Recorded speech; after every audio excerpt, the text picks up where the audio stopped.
mapagkakatiwalaan. ABS-CBN News and Current Affairs. Panig sa katotohanan, panig sa bayan.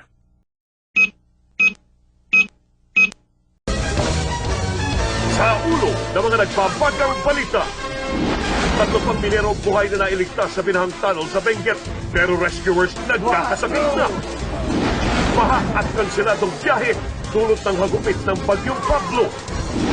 Presyo ng isda, ilang gulay nagmahal dahil sa bagyo. Exclusive, batang babae, tinorture ng tiyuhin, pinaso ang ari, tinanggalan pa ng puko. Eksklusibo, wanted na MILF Commander Umbracato, lumantad, gera, sagot umano sa kapayapaan. 10,000 trabaho, naghihintay sa mga Pinoy sa Canada. Sweldo sa welder pa lang, aabot na sa halos 200,000 piso. 12 preso sa Binyan, Laguna, hinahantik matapos pumuga. Dating Senador Ramon Revilla Sr., dumuti na ang kondisyon matapos ma-stroke. Apong si Ina, nanganak na. May kapusa, may agimat. At yung agimat niya, still working.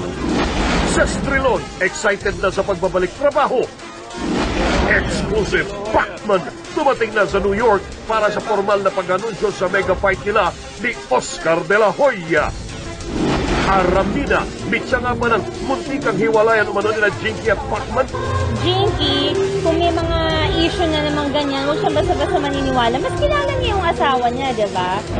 At Joyce Jimenez, humingi ng dispensa sa mga nagambala raw na espiritu. Nahiya akong sorry sa kanila na pasensya ka na. I didn't really mean it.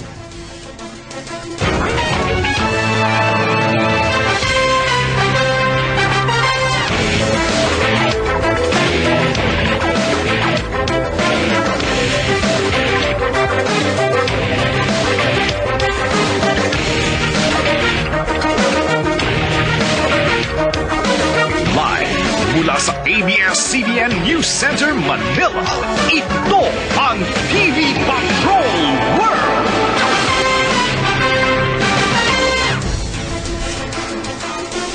Magandang gabi, Pilipinas! Kami ang mga patrol ng Pilipino. Nagbabalita at naglilingkod sa inyo saan man sa mundo.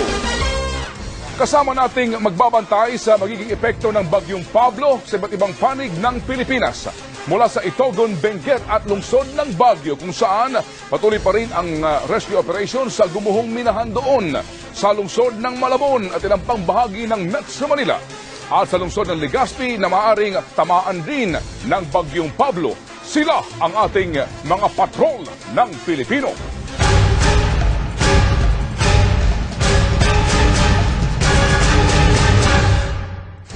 Pinalad ang mga rescuers sa gumuhong minahan sa Itogon, Benguet dahil sa hindi nagsungit ang panahon ngayon doon.